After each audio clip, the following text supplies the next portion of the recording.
Hello everyone and thanks for watching Edupedia World videos.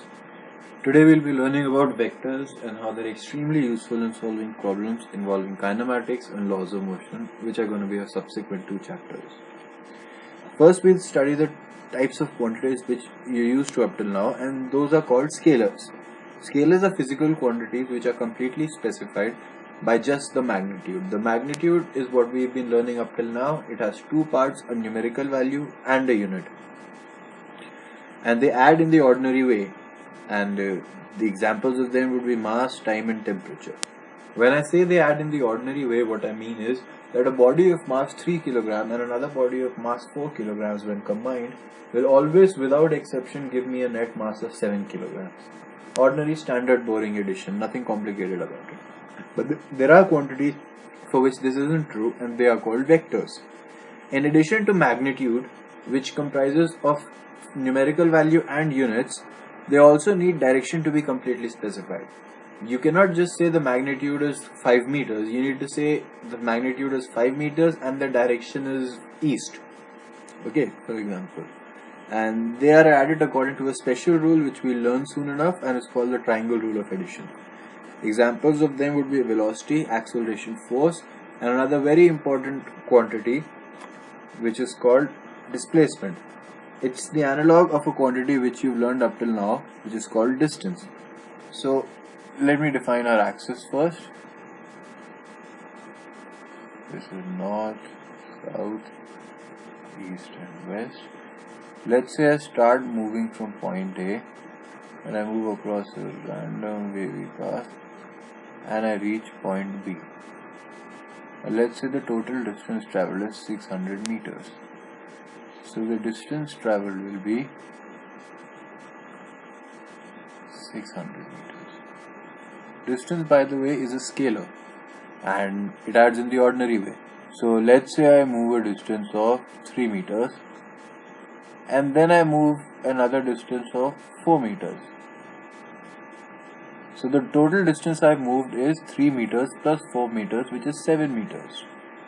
So 3 meters plus 4 meters will give me 7 meters, always. If I'm talking about the distance, and because they're added according to this ordinary rule, there is no direction associated with distance. Distance is a scalar. The analog of distance is displacement, which is a vector.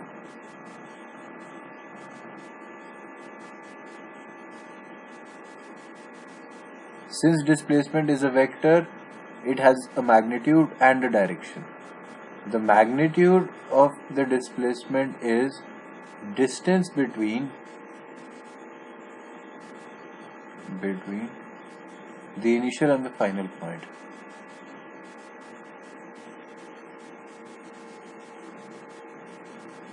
Initial and the final point. The direction is from the initial point to the final point.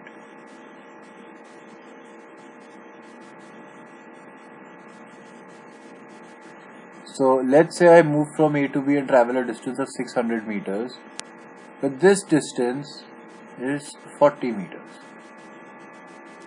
So the displacement in this case would be, the magnitude will be the distance between the final point, which is B, and the initial point, which is A, which is 40 meters. But this doesn't completely specify the displacement, because since it's a vector, we need to specify the direction as well. In this case, the direction from A towards B, that is from the initial point, which is A, towards the final point, which is B, is towards north. So 40 meters towards north. That is the total displacement. Now, a very important fact about displacement is it doesn't really depend upon what path we take, as long as the initial and final points are the same. So I could have traveled from A to B like this, I could have traveled from A to B like this, I could have traveled from A to B like this. In all cases, the distance traveled would be different, but the displacement between A and B in all these cases would be 40 meters towards the north. So displacement is a vector and distance is its corresponding scalar. The magnitude of the displacement is defined as the distance between the initial and the final point, and the direction of the displacement is from the initial point towards the final point. Now let's talk about the triangle rule. Let's say I move 4 meters in the forward direction. I could have moved anywhere. I could have gone like this, but the displacement is still 4 meters in the forward direction, in east, towards east. And then I have another displacement of 3 meters towards east. I could have moved something like this and reached this. So the distance traveled total will be this distance plus this distance, so it's a scalar. The displacement in this case is 4 meters and in this case is 3 meters, and in this case the total displacement is 7 meters towards the right. So in this case, for displacement, what I get is 4 meters plus 3 meters gives me 7 meters. But let's say I turn around before I do the second displacement. So I move 4 meters in the forward direction and then I move 3 meters in the backward direction. The distance traveled is still 7 meters. I traveled a distance of 4 meters, then I traveled a distance of 3 meters. The total distance traveled is still 7 meters. But the displacement now is the distance between the final point and the initial point, which as we can see is 1 meters towards the right.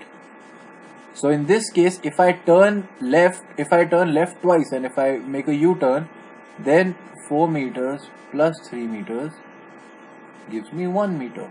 Let's make it more interesting. Instead of turning around, let's move left. So I move 4 meters, then I turn left and move 3 meters. So the total displacement now, this is a very famous Pythagorean triangle. You can see 3 square plus 4 square is equal to 5 square. So the total displacement now is 5 meters, the magnitude of the displacement rather. So 4 meters plus 3 meters is giving me 5 meters.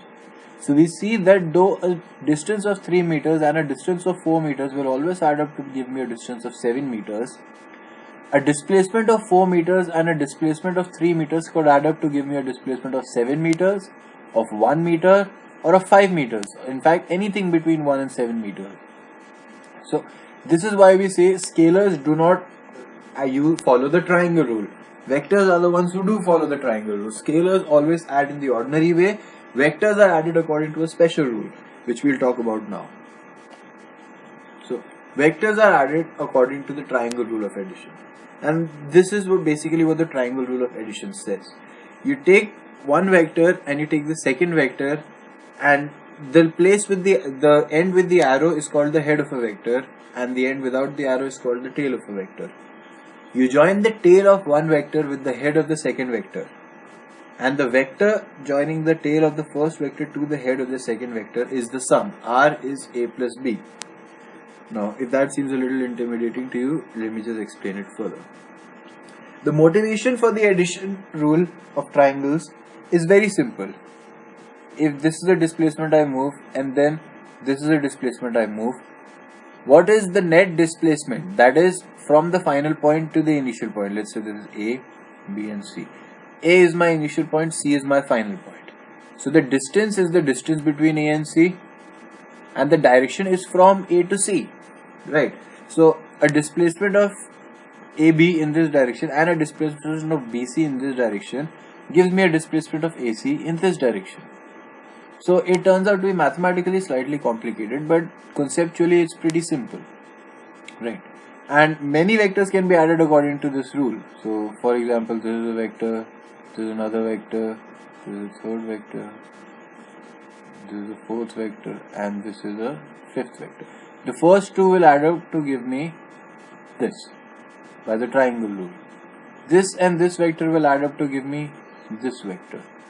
That vector and this vector will add up to give me this vector, and finally the sum of all of them will be this. So that is shown more neatly in the second figure. You just start adding the vectors head to tail, head to tail, head to tail, head to tail, and the initial head to the initial tail to the final head will be the sum. So this is a vector u, a vector v, a vector w, a vector x, and you can always imagine these to be displacements, though these could be any vectors. If I move in this direction and then I move in this direction, then this direction, then this, this is my net displacement. Right. There's another rule which is even simpler, which I personally prefer to use, which is the parallelogram rule of addition. So the parallelogram rule of addition says that you join both the tails of the vectors a and b and then complete the parallelogram, and the vector through the common tails will be the sum. So if this is a and this is b, then this is b as well, if the displacements are the same. So this vector is a plus b. Right. So let's look at that in more detail, and let's derive the rigorous formulas for them. So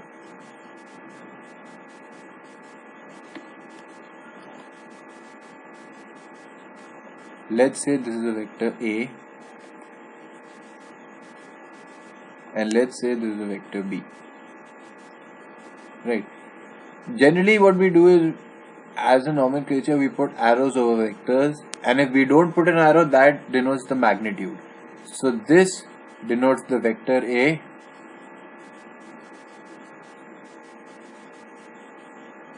and this denotes the magnitude of a.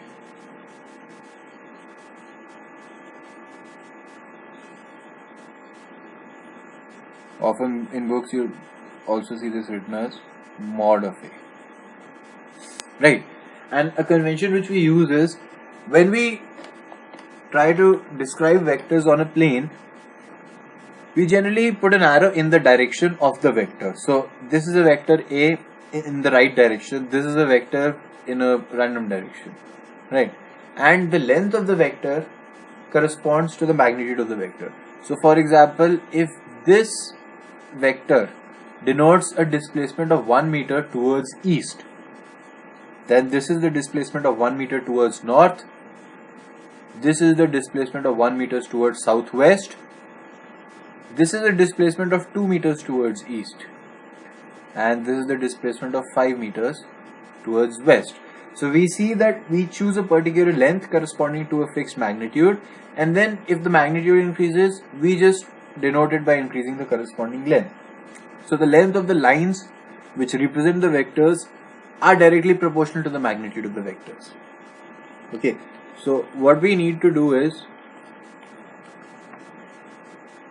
we need to find the sum of these two vectors.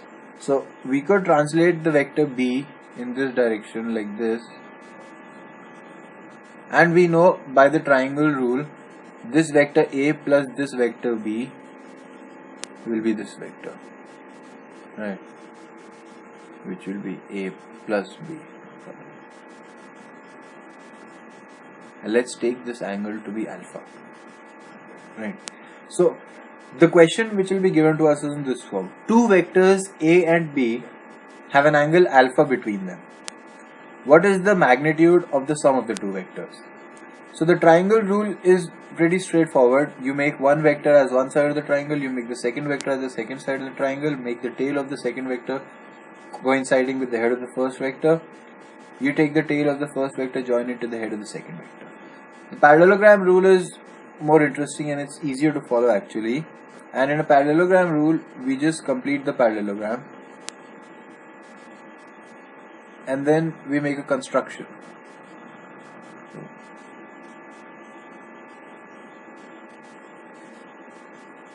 So what we do is, we draw a perpendicular towards the extension of A, and if this angle is alpha, then this angle will also be alpha. This is A, this is B. Now we're going to use a little bit of trigonometry. This is a 90-degree angle. This side is B. So the length of this side will be B cos alpha, and the length of this side will be B sin alpha. Now focus on this triangle A, B, C. A, B and C is a right angle triangle with one side as A plus B cos alpha and the other side as B sin alpha. And this angle is theta. This is not the same as this angle. This angle is this theta. Right now we're only focusing on this figure, triangle ABC. And we need to find this side and this angle. Remember, if we are asked to find the sum of two vectors, the sum is another vector. You cannot just say the sum of two vectors has this particular magnitude. You also need to define the direction. So the length of this side will give us the magnitude of the vector, and this angle will give us the direction. This length can be found out easily using Pythagoras rule. So let's call it C. We know that C square will be A plus B cos alpha whole square plus B sin alpha whole square. So that means the length of C will be square root of, if you simplify this, it will come out to be A square plus B square. B square cos square alpha and B square sin square alpha will add up to give B square, because cos square theta plus sin square theta is 1, and 2AB cos alpha will be left over. So this is the standard result which you need to remember. Two vectors, if their magnitudes are given and if the angle between them is given, then this is the formula for the sum of two vectors. Similarly, we can find the angle, we can find theta as well. We know that tan theta, by looking at triangle ABC, is perpendicular by base, that is B sin alpha by A plus B cos alpha. So these are two results which you really need to remember.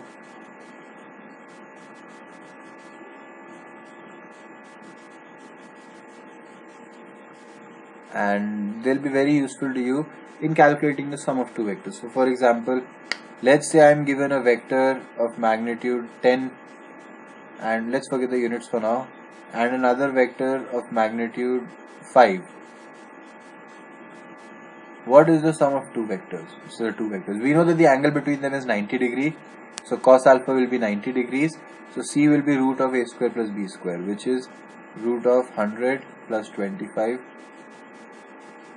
which is 125. We could see that using this formula, square root of the, or directly. Right. And the angle will be tan inverse of 1 by 2. So theta will be tan inverse of. Right. So these two formulas can help you find the angle between any two vectors. Now there's a particular concept which really troubles students in the beginning, so let me tell that straight away. This is a vector, right? And if the vector is pointing in this direction, this is called the tail of the vector, and this is called the head of the vector. Now vectors have a magnitude and a direction, but they don't have any starting point.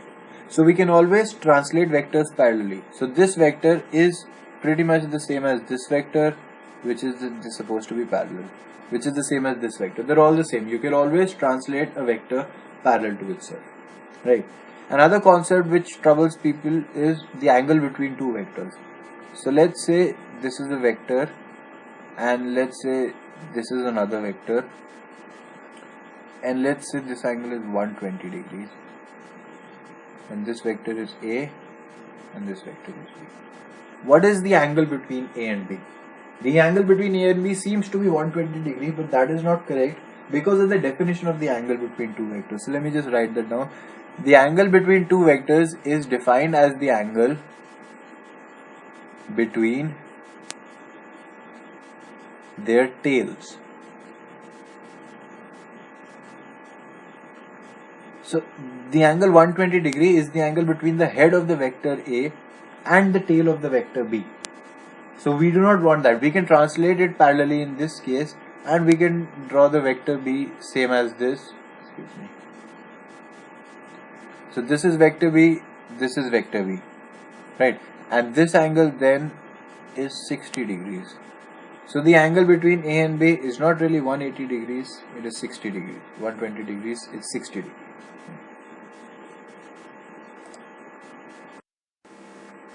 So we can translate this vector parallel to itself, and now we can see that the angle between the tail of B and the tail of A is actually 60 degrees, not 120. So this is the parallelogram rule of addition. Let's take an overview of all the basic operations which we can do with vectors. One of them we've already seen, which is addition.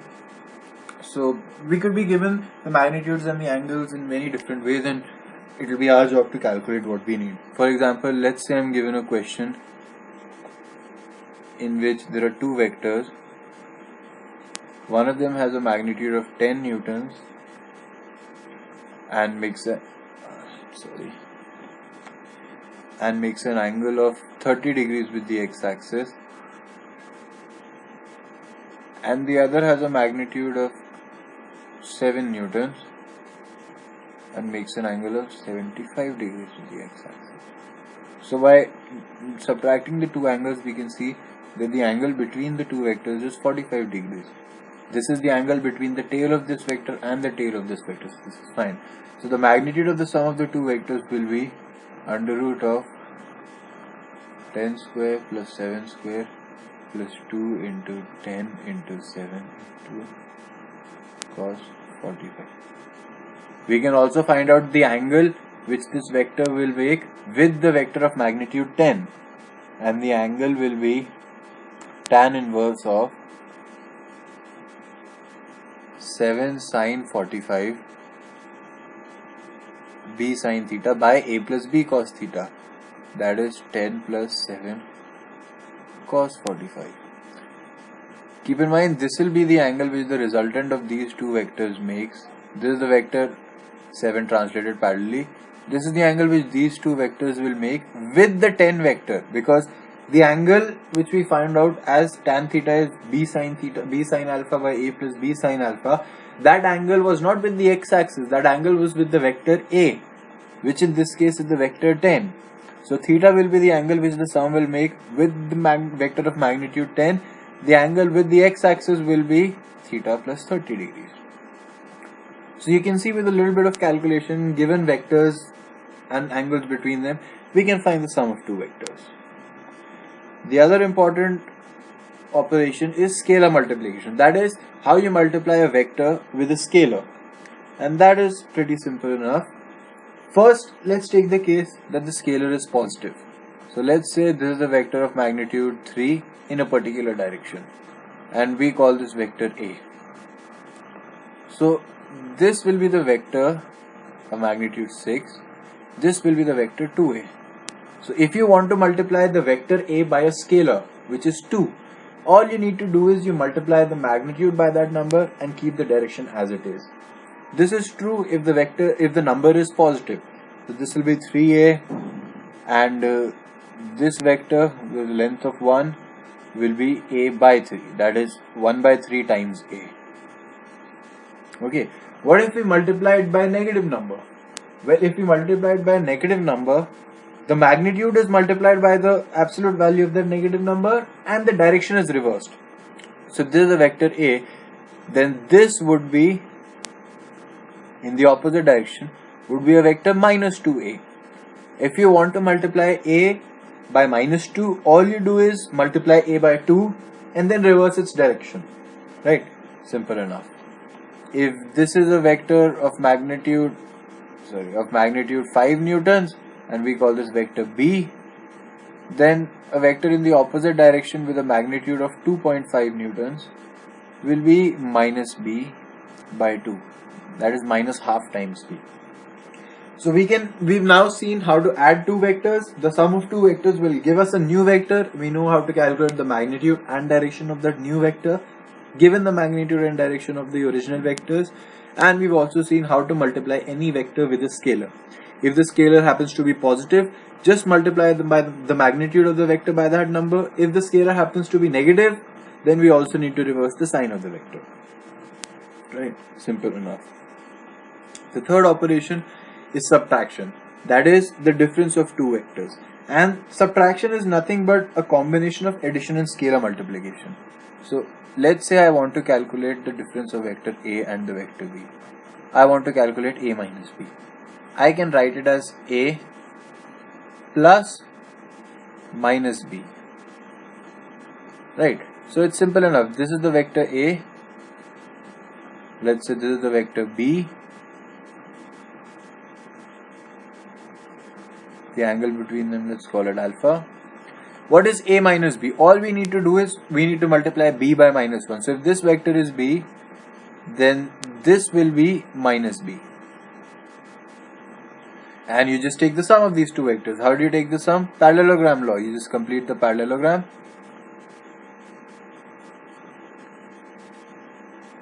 And this vector and this vector will be this vector plus this vector, and their sum will be this vector. So this vector is A minus B. We already knew by completing the parallelogram, this is B, that this vector would be A plus B. So subtraction of two vectors is easy enough. Just multiply the second vector by -1, which means nothing but reverse its direction, and add it to the first vector. So you want to add a vector, this, if you want to take this vector and you want to add it to this vector, all you do is by the triangle law, this is the sum. If you want to take this vector and subtract this vector from it, just multiply the direction of this vector by -1, and then this will be the difference of the two vectors. So this is A, this is B, this is A plus B, this is minus B. Again, this vector plus this vector gives me this vector. So this vector is A minus B. Right. So we've seen how to add two vectors, we've seen how to multiply a vector by a scalar, and now we've seen how to subtract two vectors. Then you can multiply two vectors. That is not scalar multiplication. Scalar multiplication would be the multiplication of a vector by a scalar. Remember, we're doing vector operations right now. But we could also multiply a vector with another vector. And as it turns out, vector multiplication actually comes in two forms. You have a scalar product in which the product of two vectors is a scalar. So it's only going to have a magnitude, not a direction. And you could have a vector product in which the product of the two vectors is itself a third vector. So it's going to have both a magnitude and a direction. Division in vectors is not defined. You can never ever divide a vector by another vector. You could divide a vector by a scalar, of course. You could divide a vector C by 5. But that is nothing but multiplying C by -5, C by 1 by 5. Right? So division by a scalar is just multiplication by another scalar. But you cannot divide a vector by another vector. A by B has no meaning. A by B can never exist. Okay.